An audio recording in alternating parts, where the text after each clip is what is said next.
What's up, folks? I'm Dwayne, I'm Alicia. and this is Blackboard Gaming, where we teach you about all these great board games that are out there. Waiting to be played by you and yours. I'm a simple man, don't wanna complicate ya. Complicate ya. Hey, everybody! We finally got a game that we picked up at Gen Con to the table. Today, we're going to talk about World Wonders. World Wonders is designed by Z Mendez and published by Arcane Wonders. Let's go to the table for an overview of how this game is played.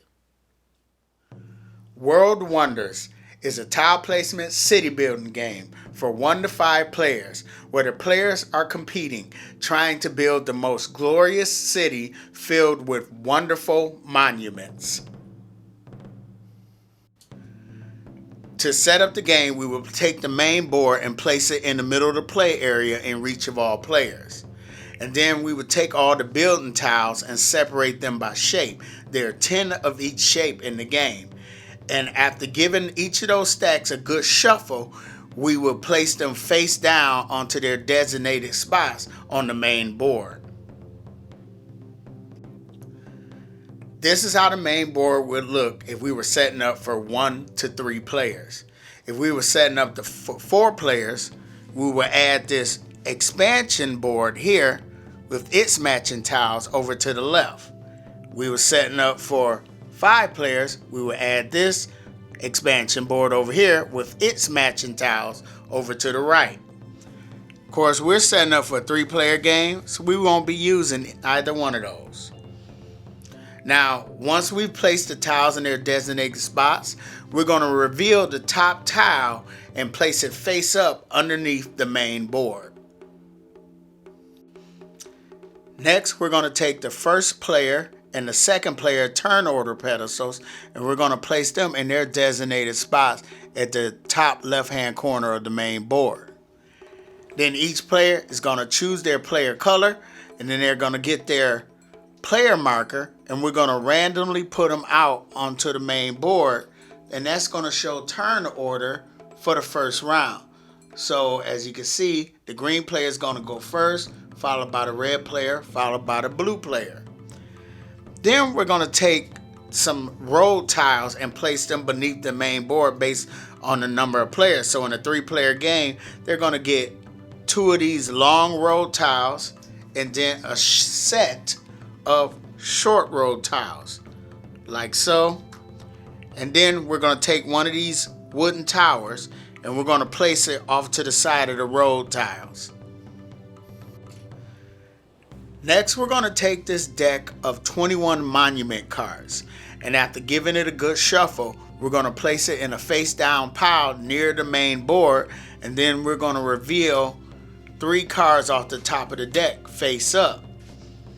And then we're going to locate those monuments that match these cards, and we're going to place it onto the card like so. And that's saying like there are 21 of these little wooden monuments in the game. Then we're going to take this stack of loan tokens and we're going to place it near the main board. Each player is going to get one of these map boards, and these map boards are double-sided. So side A has a lake in the middle of it, side B has a river, and everybody has a different river configuration. We have to use the same side, so we're going to use side A. And each player is going to get one of these long road tiles, and we're going to be able to place this out onto the map board during the first round at no cost. And we're also going to get one of these resource boards, and then we're going to get a gold token, a population token, and these 3 resource tokens. We're going to place them on a 0 spot, and that's how we're going to track our resources. Now that we've done all that, we can go ahead and start the game. So in this game, the game's going to last 10 rounds. And each round, we're going to be taking turns buying items to place out onto our map board in order to score victory points at the end of the game. Each player is going to start with 7 coins, as you can see that. And when we spend coins, we're going to move it this way, showing how many coins we spent to get those items. And then once everyone has spent all their coins, we're going to end that round, and then we're going to set up for the next round. Now, what we can buy is explained on these player aids that are shared between the players. But we're going to go over to the main board, and I'm going to show you what you're buying. The items that are available for purchase are as follows. So you could purchase one of these long road tiles or this whole complete set of short road tiles for 1 coin. And remember, at the beginning of the game, we started at 1 for no cost, so we could place this out onto the board. We can purchase this tower. That's going to cost 2 coins.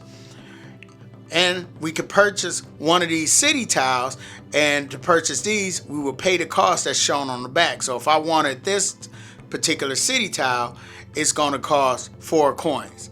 Now, when purchasing these, all this down here, these do not get replenished until the next round. So once this is gone, it's gone. Now, the other thing that the players can purchase is if they, like, let's say this blue player wanted to go first in the next round, they can spend 1 coin to get the first player token pedestal over here. And same coin for the second player's pedestal. So the blue player spends 1 coin, he'll take this pedestal and place it underneath his player marker. So that way, when we set up for the next round, we will rearrange the player markers based on those pedestals. And then we will replace those pedestals back over there. Now, the other thing we can purchase is these monuments. And when buying these monuments, the cost is the rest of your money. And I'll get into more detail with that in a little bit when we talk about the requirements. Now, anytime during the round, you could take a free action and grab one of these loan tokens. And this will give you 2 coins to spend that round. So instead of having 7 coins to spend, you'll have 9 coins. Now, the thing is, you can only have one of these at a time. And if you have not repaid this loan, which costs 3 coins, if you look on the back, it costs 3 coins to repay that loan. But if you don't repay this loan by the end of the game, this will be worth -2 points, victory points at the end of the game. So now let's take a look at how the placement requirements out onto the map board for some of these items. When placing these items out onto the board, there's some restrictions that you got to pay attention to. So for example, you placed one of the street tiles. The street tiles have to be adjacent to a previously placed street tile or this sidewalk that you can see. There's this sidewalk at the bottom of the map board. So I could place this one here. Now remember, we got this one to start with, and we were able to place it at no cost. Now if I wanted to, I could flip this over and place it like this and make it a bridge over the lake. As long as the 2 ends are touching green areas, I could do it just like that. But let's say I decide I'm going to place this like this. And for the short set of tiles, you could just put them separately. Like I can place one here, 1 piece here, or whatever, as long as I follow those same restrictions. Also, the thing that a street tile has to be touching is one of these towers. So if I put one of these towers and placing these towers out onto the board, they have to be adjacent to any item that you've already placed on the board, whether it be a building tile or a monument or whatever. Oh, also, let me point out, these little spots on the board, these are natural resources, and you can cover those up. But at the end of the game, every natural resource that's visible and is touching an item that you've placed on the board, those will score you 1 victory point each. So now let's talk about these building tiles. So the building tiles, when you place them, the restriction is it has to be touching one of the street tiles, or it can be placed adjacent to a previously placed building tile of the same color. So these have 5 colors, and this is a purple, this is a temple tile. So let's say I just paid the money to get this, and this costs what, 5 coins. So let's say I spent the 1 coin for that street, and then 5 coins. So now I only got 1 coin left. So I would place that there. Okay. And so now, let's say later on in the round, I went and got this tile. And like I said, I could place it adjacent. It actually meets both of the requirements. So let's say I fitted that right in there like so. And let's say later on, I decide to purchase this tile, this blue tile. Now blue represents library. And I decide to put that right here. Now why would I put that right here? Well, now we could talk about monuments. So the monuments, to place the monuments, you would pay all the money that you have left. So your monument, like if you have this money, I could spend all my money to place this monument. Or let's say I only got 1 coin left. I decide to get this monument in play. But there are certain restrictions I have to pay attention to. So the ziggurat, I hope I pronounced that right. It needs to be next to a road tile. It needs to be next to a library tile and a temple tile. So if you look at this spot here, it shows you how much area that monument will take up.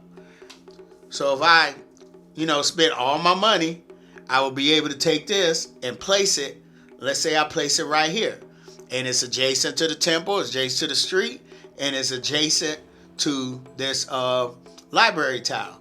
Oh, one thing I forgot to mention, when you place these tiles, there are these resource icons at the bottom. Whenever you place a tile onto your map board, you gain those resources. So I placed this one, so I would gain 2 of these, and I would gain 2 of these. I placed this one, so I would gain 1 more.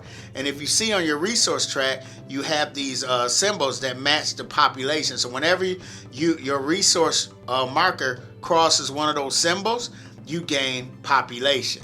So remember, I placed this library up here. That's going to give me 2 more of these and 1 of these. And so now this ziggurat is going to give me 1 point at the end of the game, but it also gives me a population right now. So I'm able to move that population up. So that's pretty much the restrictions of stuff you place on the board. Like I said, these temples have to go in the middle and they cost 2 coins. So I could place that temple right there.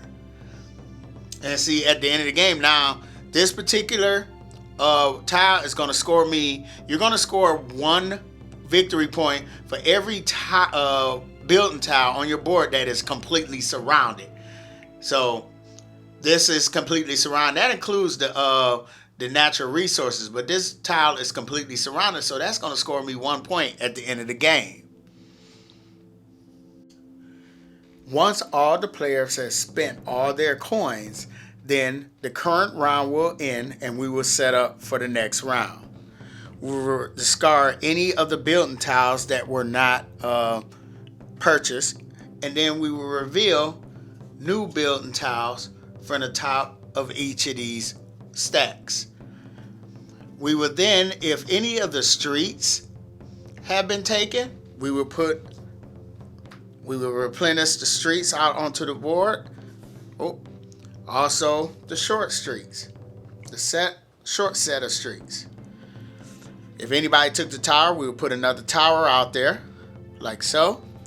And then we would return these pedestals, the first and second player pedestals, to their respective spots. And then we will rearrange the turn order based on where those pedestals were. So now the blue player is going to be first in the next round. And then we can start the next round. So like I said earlier on, the game will end after 10 rounds. But there is another way that the game can end. If a player is able to get their population token all the way to the end, then the game end will be triggered and the players will finish playing that current round. And then they will count up all their victory points. And there are 5 ways to get victory points. The first way is you would check your population track and you would gain 1 victory point for each of those gold rings right there. So this player would get 3 victory points there. Then they would get victory points based on their lowest resource. So this this resource here is the lowest one, so they would get that number, which is 7. So that would give them 7 victory points. Then they would count up the victory points on their monument cards. So there's 1, 2, 3, 4, 5, 6. To get those 6 victory points. Then they would count up any of the natural resources that they have that is touching something that they place. So this one get a victory point. That one way up there wouldn't get nothing because nothing touching that one. And then last, they would count their building tiles that are completely surrounded, and they would score victory points for each of those building tiles. So like this one right here would score a point, this one would score a point, but this one would not score anything because it still has this side open here. Then once everyone has counted up their victory points, then whoever has the most victory points will be the winner of World Wonders. Once you've played the base game of World Wonders, the game comes with 15 public objective cards for advanced play. As part of setup, we will shuffle up that deck of objective cards and then reveal 3, returning the rest to the box.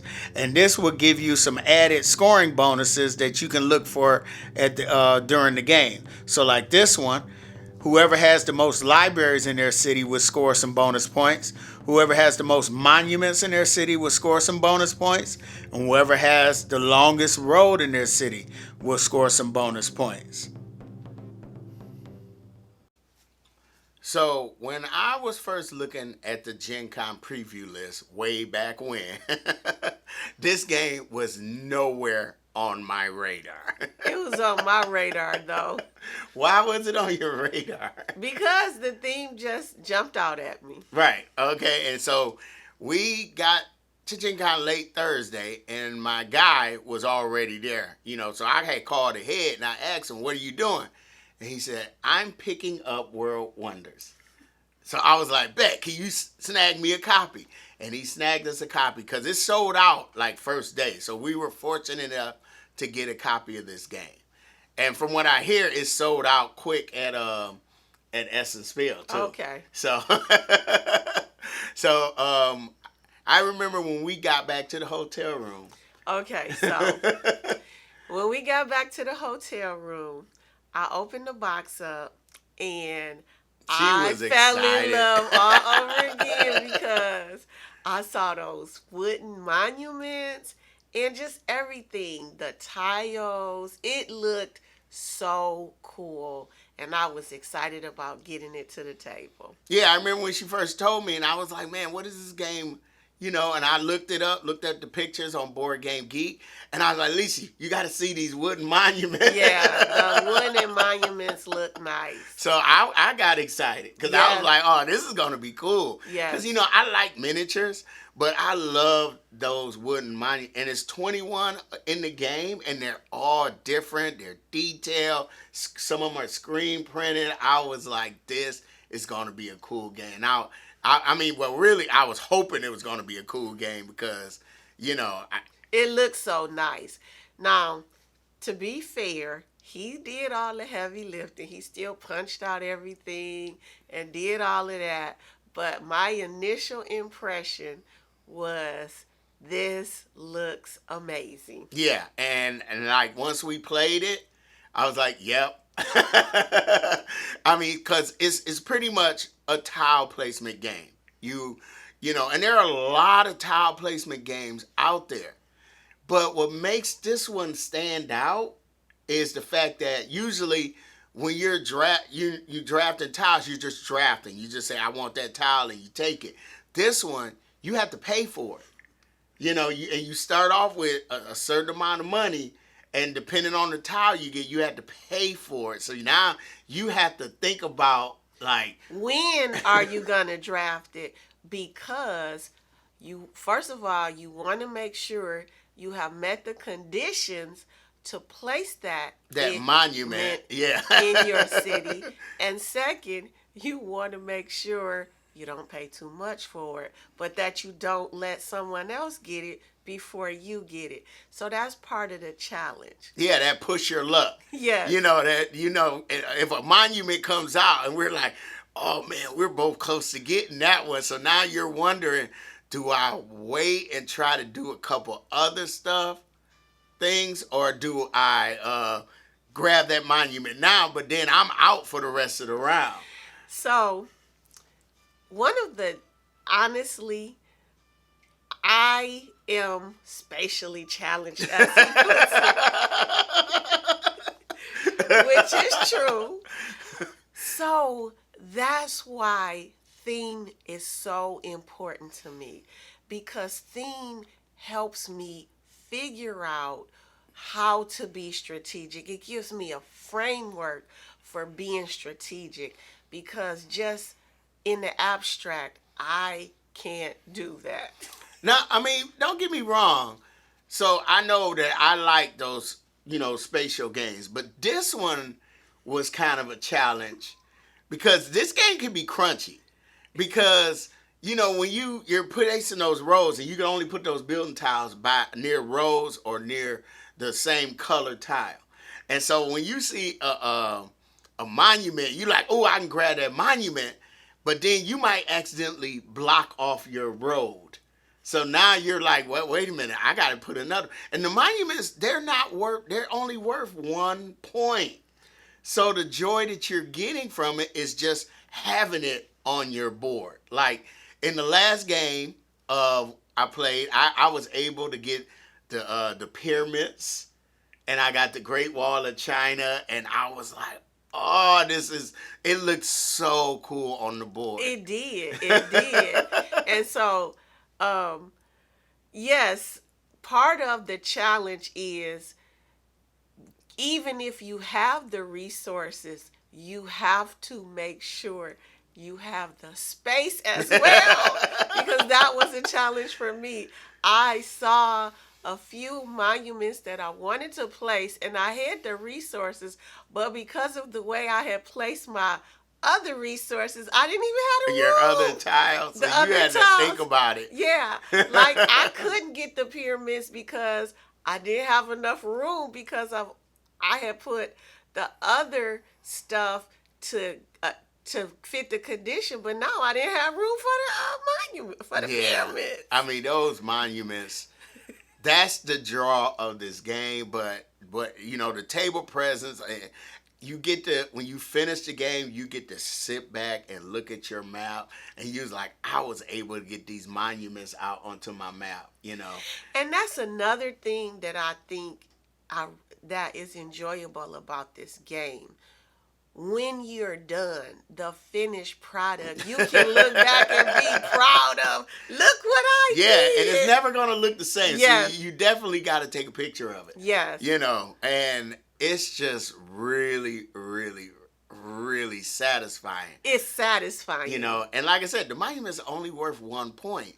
But you get points in different ways, because you got the resource track, and you're trying to pay attention to that. You got the population track. Yeah. And then the first game we played, we didn't use the objective cards. The second game, we did use the objective cards, which was really cool. I think those would, matter more in higher player counts. But they do enhance the complexity of the game. This is a game that this is a game where 2 or 3 points can make a critical difference. Yeah, because you don't score a lot of points. Our games were like in the 30s. Yes. Yeah, I think I got 39. Yes. In the last game, so I almost got 40. and it's just, the game is just really, really cool. It's a lot of fun. It is a tad on the crunchy side. It is crunchy. It is, because you might get some AP. I mean, don't get me wrong, because I got AP. I was sitting there like, oh, if I put this here or where, it's just a really great push your luck tile placement game. I like the way they added that push your luck into this game. And it's very visually appealing. In addition to the cool monuments, the tiles are colorful. Yeah. And they just add to the visual appeal of the game. Yeah, I did like that. Now, I would love to see some more monuments, though. I would love to see them put some more monuments. Yeah, like an expansion. Like put some more monuments in this game. You know, that would be really cool. Like, what is it? The Sydney Auditorium. Oh, the Opera House. Yeah, the Opera House, stuff like that. Oh, that would be cool. Yeah. You know, that would be cool. So, but yeah, when all is said and done, yeah, we're glad that we picked this game. This game is amazing. You did a good choice. Like I said, it wasn't on my radar, but she found it. You know, I'm proud of you. All right, so that's how we feel about World Wonders. World Wonders, great polyomino tile placement game. Out of a lot of them out there, but this one does stand out.